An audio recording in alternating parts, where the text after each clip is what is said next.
오늘의 묵상 사랑하는 성도 여러분, 오늘 우리의 이야기를 시작하기에 앞서 잠시 마음을 모으는 시간을 갖고자 합니다. 만약 이 말씀이 여러분의 마음에 작은 울림을 준다면 좋아요와 구독으로 저희와 이 은혜의 여정을 함께해 주십시오.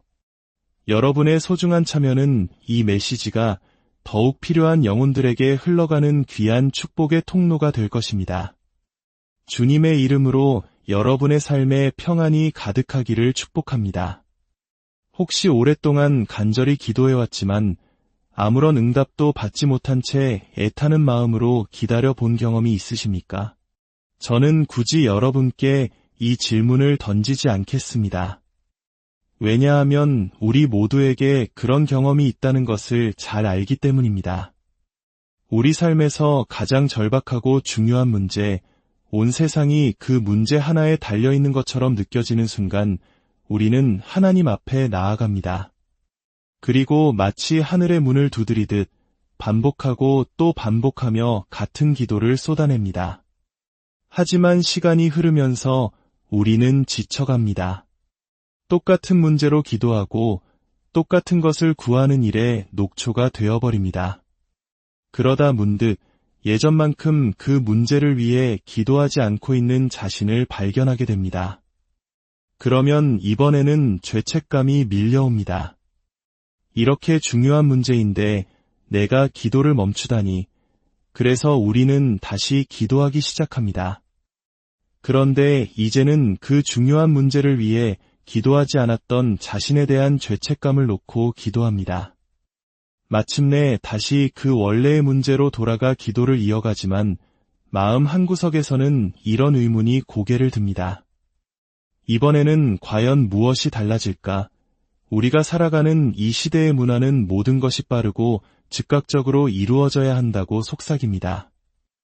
우리 한국 사회를 대표하는 빨리빨리 문화 속에서 인내와 기다림은 점점 더 어려운 가치가 되어가고 있습니다. 우리는 단 몇 분 만에 완성되는 인스턴트 식품과 짧은 영상에 익숙해져 오랜 시간의 인내를 요구하는 것들을 견디지 못합니다. 우리는 더 이상 두꺼운 고전 소설을 읽으며 긴 호흡으로 사유하지 않고 설교 말씀조차도 짧고 간결해야 집중할 수 있다고 생각합니다. 우리는 버텨내고 견뎌내고 뚫고 나아가는 법을 잊어버린 세대일지도 모릅니다. 그러나 우리의 삶에는 그리고 우리의 신앙에는 반드시 계속해서 희망하고 계속해서 기도하며 계속해서 인내해야만 하는 문제들이 존재합니다. 바로 여기에서 깊은 갈등이 시작됩니다. 이미 진작에 이루어졌어야 했는데라는 조급한 믿음과 그럼에도 불구하고 계속 기도해야 한다는 영적인 책임감 사이의 팽팽한 긴장감입니다. 그리고 바로 이 지점에서 죄가 우리 마음에 틈타기 시작합니다. 우리는 자기 자신에 대해 그리고 무엇보다 하나님에 대해 또 우리가 처한 상황과 기도 그 자체에 대해 성경적이지 않고 건강하지 못한 생각들을 품게 됩니다. 우리는 눈에 보이는 경험과 감정에 근거하여 모든 것을 해석하기 시작합니다. 기도의 응답이 늦어지는 시간을 기준으로 하나님의 존재와 그분의 사랑을 판단합니다. 내가 정말 그분의 자녀가 맞을까? 하나님은 정말 나를 사랑하시는 걸까? 그분은 정말 살아계신 걸까? 이 모든 의심이 단지 시간이 오래 걸리고 있다는 이유 하나만으로 우리를 잠식합니다. 여기에는 몇 가지 중요한 신학적 현실이 복잡하게 얽혀 있습니다. 첫째는 하나님의 절대적인 주권과 우리의 기도 사이의 긴장입니다. 만약 하나님께서 이미 모든 것을 당신의 뜻대로 정해 놓으셨다면 내가 이렇게 눈물로 부르짖는 기도가 무슨 의미가 있을까 하는 회의감이 들기도 합니다. 그러나 성경은 분명히 우리에게 기도로 간구하라고 가르칩니다. 한편으로는 하나님의 주권을 믿으면서 다른 한편으로는 끈질기게 기도해야 한다는 가르침 사이에서 우리는 혼란을 겪습니다. 더 나아가 우리가 이토록 길고 간절하게 기도할 때는 대부분 고통과 시련의 한복판에 있을 때입니다. 우리는 악과 고난의 문제에 직면하게 됩니다. 지난 제 목회 경험을 돌아보아도, 목사님, 제 삶이 너무나 평안하고 모든 것이 좋아서 이 좋은 상황을 어떻게 해야 할지 몰라 하나님께 계속 기도하는데 응답이 없네요. 라고 말하는 성도님은 단 한 분도 없었습니다. 우리가 끈질기게 기도할 때는 보통 우리를 아프게 하는 것, 괴롭게 하는 것, 두렵게 하는 것, 억압하고 상처 주는 것, 낙심케 하고 혼란스럽게 하는 무언가가 있기 때문입니다. 바로 그때 우리는 전지전능하시고 선하신 하나님이라면 어찌하여 이런 일을 허락하시는가? 라는 오래된 질문에 빠져들기 쉽습니다. 오늘 저는 출애굽기 2장의 마지막 단락에서 이 깊은 신학적 질문에 대한 답과 끝이 보이지 않는 기도 속에서 우리를 격려하고 잘못된 생각을 바로잡아줄 귀한 진리를 함께 나누고 싶습니다. 이 말씀은 응답 없는 기도 앞에서 우리가 어떤 자세를 취해야 하는지, 어떻게 생각해야 하는지를 가르쳐 줄 것입니다. 출애굽기 2장 23절부터의 말씀입니다. 이 단락은 마치 거울처럼 두 부분으로 나뉩니다. 전반부는 이 땅의 관점, 즉 인간의 시선에서 상황을 묘사하고, 후반부는 하늘의 관점, 하나님의 시선에서 동일한 상황을 보여줍니다. 우리가 기도 중에 길을 잃고 헤매는 이유는 언제나 우리의 기도를 이 땅의 관점, 눈에 보이는 상황만으로 판단하기 때문입니다. 그러나 하나님께서는 오늘 이 말씀을 통해 우리 눈에는 보이지 않지만 우리의 상황 속에서 실제로 일어나고 있는 하늘의 일을 살짝 엿보게 하십니다. 23절 말씀입니다. 여러 해 후에 애굽 왕은 죽었고 이스라엘 자손은 고된 노동으로 말미암아 탄식하며 부르짖으니 그 고된 노동으로 말미암아 부르짖는 소리가 하나님께 상달된지라. 여러 해 후라는 표현에 주목해 보십시오. 모세가 미디안 광야로 도망쳤을 때 그의 나이는 40이었습니다. 그가 이스라엘을 구원하기 위해 돌아갔을 때는 80이었습니다. 무려 40년이라는 세월이 흐른 것입니다. 그러나 성경은 그저 여러 해라고 담담하게 기록합니다. 애굽 왕이 죽자 이스라엘 백성의 고통은 새로운 국면을 맞이했고 그들의 신음은 다시금 터져나왔습니다. 그들의 부르짖음이 하나님께 상달되었다는 이 구절이 바로 땅의 관점에서 하늘의 관점으로 넘어가는 전환점입니다. 이제 하늘의 관점에서 일어나는 일을 들어보십시오. 24절과 25절입니다. 하나님이 그들의 고통 소리를 들으시고 하나님이 아브라함과 이삭과 야곱에게 세운 그의 언약을 기억하사 하나님이 이스라엘 자손을 돌보셨고 하나님이 그들을 기억하셨더라. 여기 4개의 중요한 동사가 등장합니다. 하나님이 들으시고 기억하시고 보시고 아셨더라. 이 4단어는 응답이 보이지 않는 기도를 지속해야 하는 우리에게 절대적으로 중요한 진리를 담고 있습니다. 첫째, 하나님은 들으십니다. 사랑하는 성도 여러분, 하나님은 여러분의 신음소리를 듣고 계십니다. 하나님은 당신의 백성의 고통에 기먹지 않으셨습니다. 고통받는 성도들이 가장 쉽게 빠지는 착각은 하나님이 내 기도를 듣지 않으신다고 가정하는 것입니다. 기도하고 또 기도해도 아무 일도 일어나지 않을 때 우리는 마치 하나님이 듣지 않으신다고 결론 내립니다. 우리가 사람과 대화할 때는 상대방이 고개를 끄덕이거나 표정을 짓거나 하는 소리를 내며 듣고 있다는 신호를 줍니다. 하지만 우리가 절망 속에서 기도할 때 우리는 하나님의 표정을 볼 수도 그분의 끄덕임을 느낄 수도 없습니다. 그래서 우리는 변하지 않는 상황을 바라보며 하나님이 듣지 않으신다고, 더 나아가 나에게 관심이 없다고 생각하는 죄를 짓게 됩니다. 정말 나를 아끼신다면 들으셨을 텐데 듣지 않으시니 나를 사랑하지 않는 거야. 하지만 성경은 분명히 말씀합니다. 시편 55편 17절 저녁과 아침과 정오에 내가 근심하여 탄식하리니 여호와께서 내 소리를 들으시리로다. 요한일서 5장 14절, 그를 향하여 우리가 가진 바 담대함이 이것이니 그의 뜻대로 무엇을 구하면 들으심이라 기억하십시오. 창조주 하나님께서 우리의 기도를 들어주신다는 사실 자체가 이미 엄청난 특권이며 은혜입니다. 온 우주를 말씀의 능력으로 붙들고 계신 그 바쁘신 하나님께서 먼지와도 같은 우리 한 사람 한 사람의 작은 신음소리에 귀를 기울여 주신다는 것입니다. 하나님은 우리에게 무언가를 빚진 분이 아닙니다. 오히려 우리가 하나님께 빚진 것은 죽음과 심판뿐입니다. 그럼에도 불구하고 그분은 우리의 기도를 들으십니다. 이 사실 하나만으로도 우리는 위로받기에 충분합니다. 둘째, 하나님은 기억하십니다. 본문은 하나님이 그의 언약을 기억하셨다고 말씀합니다.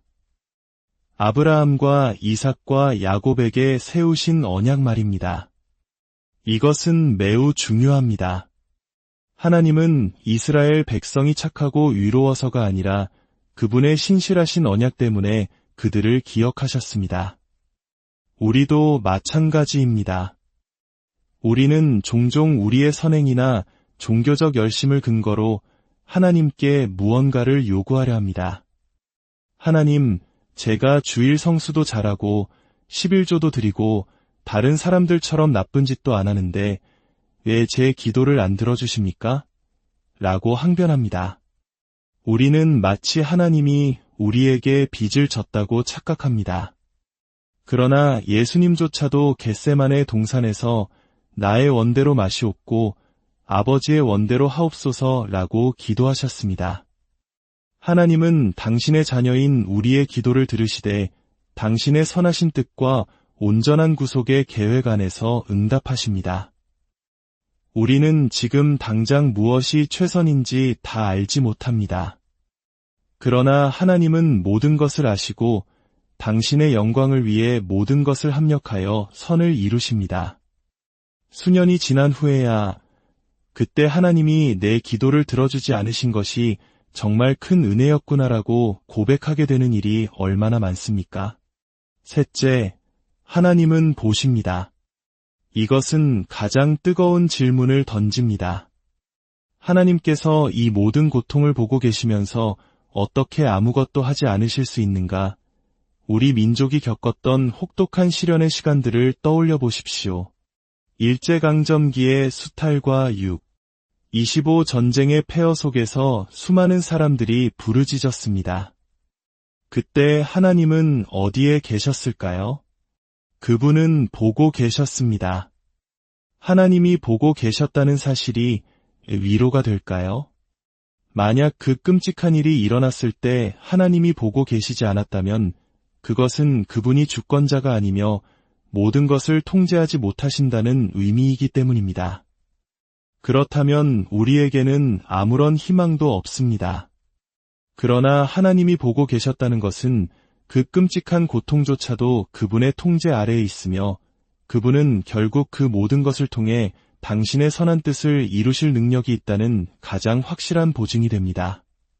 당신이 그 끔찍한 진단을 받았을 때 하나님은 보고 계셨습니다. 사랑하는 사람을 잃고 마음이 찢어질 때 하나님은 보고 계셨습니다. 자녀가 엇나갈 때, 직장을 잃었을 때 하나님은 당신의 모든 순간을 보고 계셨습니다. 당신은 결코 혼자가 아니었습니다. 마지막으로 하나님은 아십니다. 여기서 안다는 것은 단순한 지식적인 알미 아닙니다. 그것은 깊고 친밀하며 인격적인 관계 속에서의 알을 의미합니다. 하나님은 우리를 사랑하시고 우리의 처지를 불쌍히 여기십니다. 하나님은 어떤 환경이 당신의 영광을 극대화할지 아십니다. 하나님은 우리에게 정말로 필요한 것이 무엇인지 아십니다. 때로는 이 고통으로부터의 구원보다 이 고통을 통해 배우는 겸손과 인내가 우리에게 더 필요함을 아십니다. 하나님은 우리가 감당할 수 있는 만큼의 시험을 허락하심을 아십니다. 그리고 무엇보다 우리의 고통을 아시는 분, 바로 예수 그리스도께서 우리와 함께 하십니다. 그분은 우리가 겪는 모든 상실과 고통, 배신과 거절을 친히 겪으셨습니다. 죄 없으신 그분이 우리를 위해 십자가의 모든 고통을 감내하셨습니다. 그러므로 그분은 우리의 연약함을 동정하지 못하실 분이 아닙니다. 사실 우리가 이 땅에서 겪는 가장 큰 억압은 건강 문제도, 경제적 어려움도, 인간관계의 실망도 아닙니다. 그것은 바로 우리의 죄입니다. 우리는 우리의 죄로부터 구원받기 위해 얼마나 간절히 기도해 보았습니까? 거룩하신 하나님 앞에서 날마다 죄를 짓는 우리의 비참함이야말로 가장 심각한 문제입니다. 이스라엘 백성은 애굽의 노예 생활에서의 해방을 부르짖었지만 정작 더 심각한 죄의 노예 상태에 대해서는 부르짖지 않았을지 모릅니다. 우리도 마찬가지입니다. 우리를 둘러싼 환경이 바뀌기를 기도하면서 정작 우리 내면의 죄성이 변화되기를 간절히 구하지는 않습니다.